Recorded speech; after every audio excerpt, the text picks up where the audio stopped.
Olá, meu nome é Giovanna Stephanie Lopes Barbosa e eu irei apresentar o trabalho intitulado Micose fungoide hipocromiante em crianças e adolescentes, a segunda Jaulã.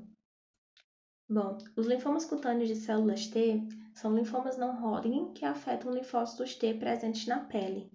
Existem diferentes formas de linfomas cutâneos de células T, sendo a micose fungoide um subtipo bastante comum. E essa é a forma mais comum de linfoma cutâneo de células T que acomete crianças e adolescentes.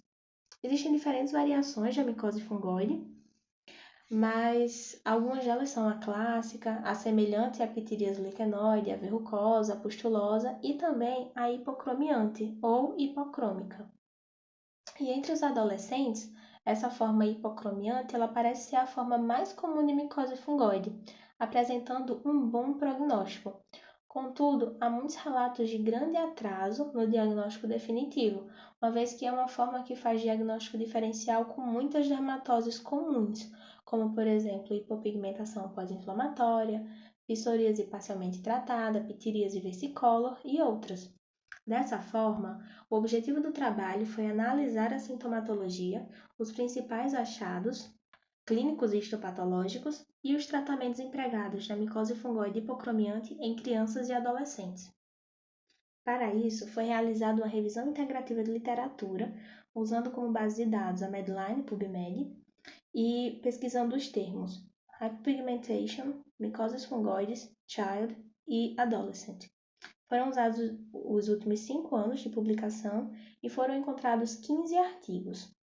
Esses artigos foram submetidos a critérios de inclusão e exclusão, de forma a ficarem apenas os artigos com dados primários, publicados em português, inglês ou espanhol, que tratassem de crianças e ou adolescentes e que não fugissem ao tema. Foram selecionados, então, 8 artigos que encontram-se nessa tabela 1.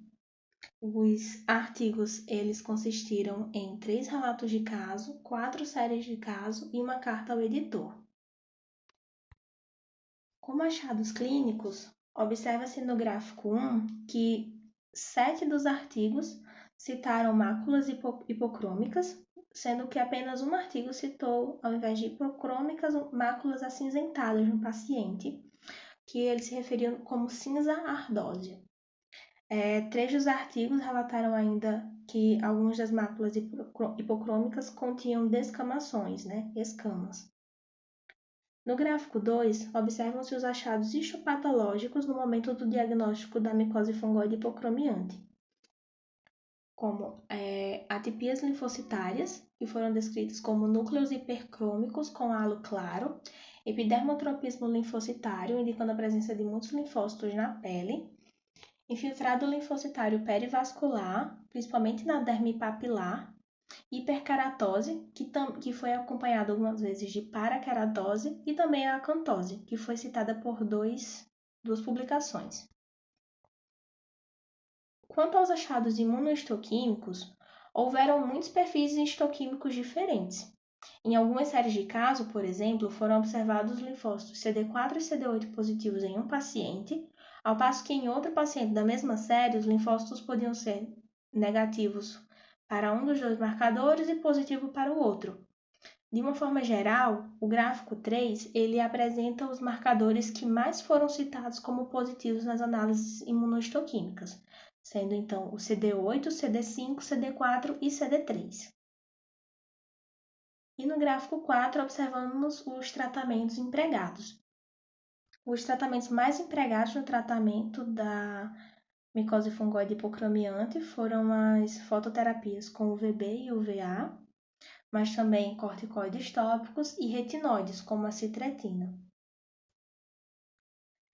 Dessa forma, concluímos que, embora rara, a micose fungoide hipocromiante ela deve ser suspeitada em crianças e adolescentes com lesões cutâneas hipocrômicas e resistentes a tratamento padrão, de forma a garantir diagnóstico, tratamento e segmentos adequados.